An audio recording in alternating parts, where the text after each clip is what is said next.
Today, we are living in the world where, according to the World Health Organization, there are more people committing suicide than we lose from natural conflicts, armed disasters, and all the wars combined. So clearly, the life and lifestyle we're living does not yield into feelings of happiness, joy, and fulfillment. So if we want to make any changes into our lives, like the theme of the conference today, out of your comfort zone, we have to escape the safety of our own shell.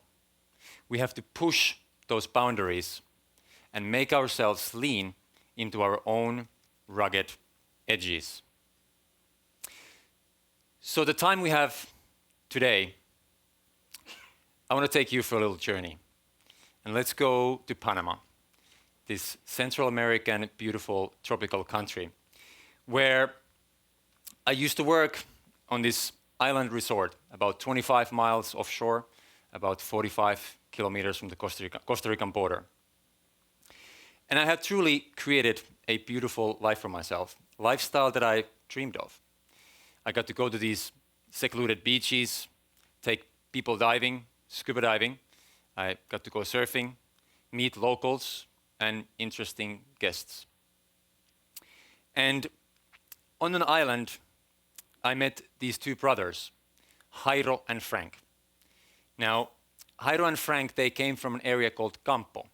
And Campo in Spanish means the countryside. They were farmers' sons. And Jairo and Frank, they did not own passports.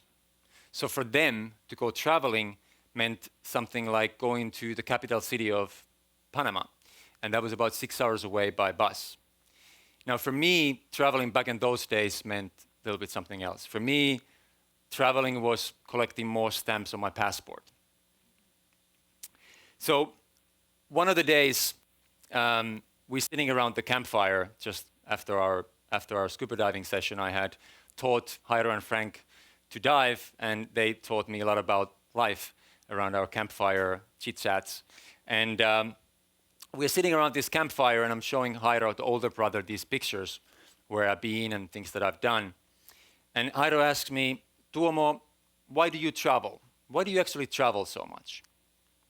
And I said, well, Jairo, I get to go to these places, I get to do all these things, get to meet interesting people like yourself, taste different kind of food, and live the lifestyle that I always wanted. And then Jairo goes like, okay, fair enough.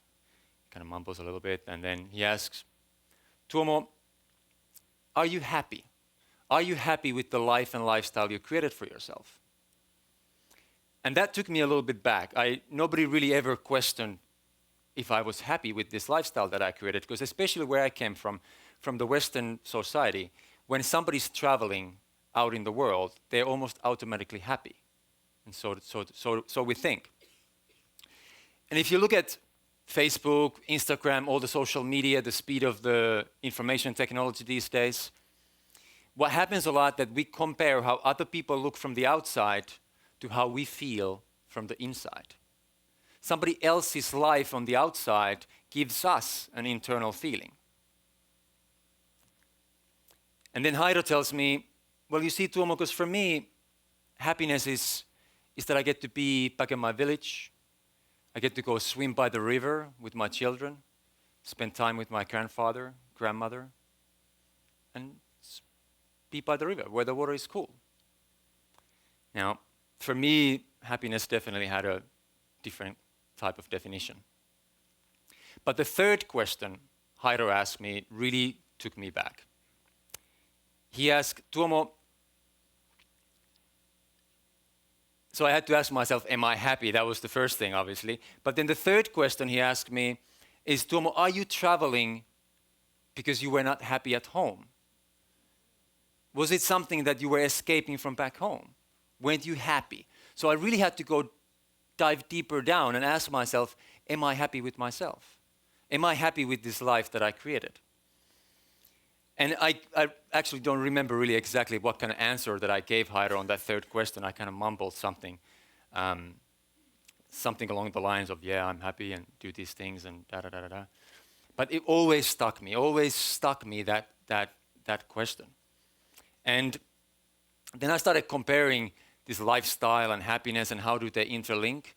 And especially if you look at the Western and Eastern world these days, in the West, what we are trying to do is we are trying to medicate ourselves into happiness. We're looking for something from outside to fill us internally from the inside.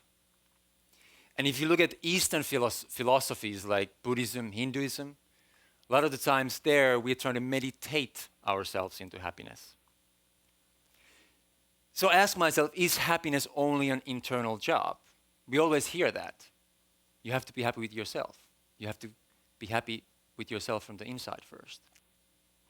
And as I dove deeper into this research and I started talking to people and I started looking for information and reading books, I pretty quickly came across this monk called Dan Dapani.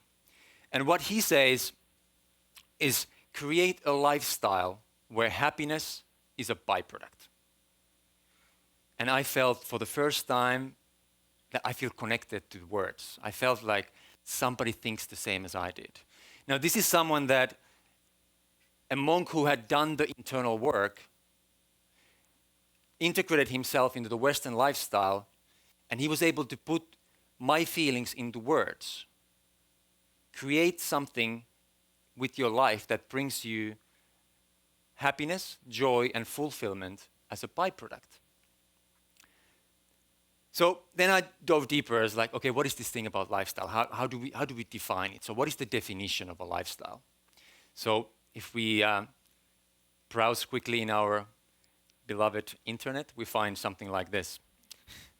It's from Wikipedia. Rather boring definition if you ask from me. But what I truly feel that we all have to define what lifestyle means for us. Because what is it for me, more than likely something else for all of you and for everyone else. So my definition of a perfect lifestyle goes something like this. I get to do the things that I want to do with the people that I choose to in an environment that is healthy, vibrant, and alive. And that's it, really. Once I tick all those boxes, I get, as a byproduct, those feelings of happiness, joy, and fulfillment. Now that sounds very simple, but not always something that is simple doesn't mean that it's easy. A lot of the times we say, oh, that's too simple and easy. It can't be that. It is simple, yet it doesn't mean that it's easy to do. So I take you for another journey, and this time to Patagonia. I'm again traveling. I'm traveling by myself, like I always did. And I'm around the Andes, around Argentina, and I found this little village called Mendoza. And there's a 6-kilometer peak, so I was into mountaineering, and I wanted to hike the mountains. I wanted to reach 6-kilometer peak. And it's a 4-day hike, and I set off by myself. And on the day 4, it's the summit day. I'm trying to reach the summit, and I failed. I didn't reach the summit. So I had to turn around and come back to the base camp. Now, at the base camp, I found someone there, and let's call him Steve for the purpose of the story. So on the next day, me and Steve, we set off. We set off for the attempt to reach the summit, and we got there. So we got to the summit. I'm feeling happy. I'm feeling fulfilled, accomplished. I got there. I did it. All right? Feeling happy. But something doesn't hit home. Something is missing. It's almost like when you buy a new car or you bought a new house and you feel happy, you feel fulfilled. And then after a little while, 2 days, 2 weeks, maybe 2 months, you flatline. That feeling subsides. Now that thing happened to me, except instantaneously. I felt straight away that that happiness went by. It went away. And I realized that it was something that I wasn't able to connect with Steve. I wasn't able to connect in a heartfelt level. It stayed in the very superficial. And if you've seen the movie Into the Wild, where the boy got lost in the forest, and right in the end he's about to die, and he's got a knife in his hand, and he draws these letters, these words into the piece of wood says, life is best shared. And that's exactly what happened to me up there. I realized my life was not about me anymore. I wanted to share, I wanted to connect with like-minded individuals on a deep, heartfelt level.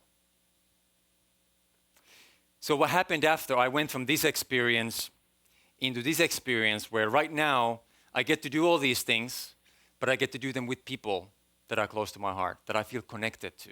I still get to travel, but now the people, the connecting with the people that I choose to, became a cornerstone of my definition for the lifestyle. So let's go back to the story. So now me and Steve, we are coming down from the mountain, and I'm starting to ask myself questions because I felt like I'm not happy. Why is that? And I truly feel that questions are the answers. If we're not having the right answers for our life, I think it's time that we ask ourselves better questions. And that's what I started doing. I started questioning myself, and the very first thing that came to my mind is, who am I?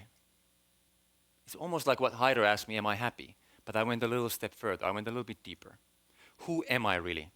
What are my values? What are my beliefs? What are the conscious and unconscious models that I learned when I was a child? What are the programs that I'm running? Who am I? And to answer to that question, I found two of the most powerful words in English language, which are I am. So I found, like today for example, I'm answering I am TEDx speaker. I am a loving boyfriend. I am a man. I am empowered human being. So knowing yourself is the first step. We have to know ourselves, and where do we start from? What is the point A that this journey starts? So those were the first question that I was asking for myself when I was coming down from the mountain. And then the second thing that I started figuring out is, where do I want to go?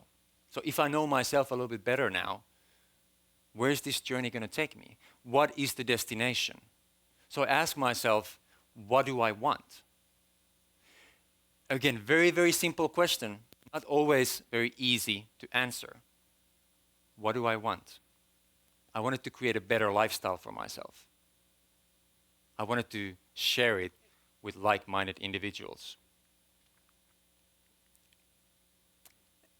So then, once we know our destination, that's the point B. Once we start knowing where we start from, we question ourselves. Then life becomes about the journey. And we all heard of this. Life is a journey.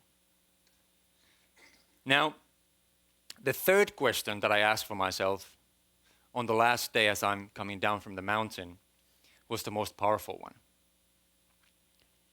Why do I want what I want? Why do I want to go for this new destination? Why do I want to create a better and more empowering lifestyle for myself? Because you see, that why truly becomes our emotional fuel. That why, the answer for that question, starts waking us up every morning. We don't need an alarm clock anymore. That why wakes you up, gets you out of the bed and out into the world to do the things that you truly want to do. For me, it was very obvious. Like I said, I wanted to share my life. I had enough stamps on my passport. That was enough, right? And then only the last question after the why was how and when is all this is going to happen. See? A lot of the times we start from how and when, especially right now. Again, you look at the social media everywhere, 7 steps for this, 5 steps for that. Create your lifestyle with 7 steps. But I truly believe that once we know our why, our what, and we know ourselves, then how and when will figure itself out. Right? Know yourself first, and the rest will follow.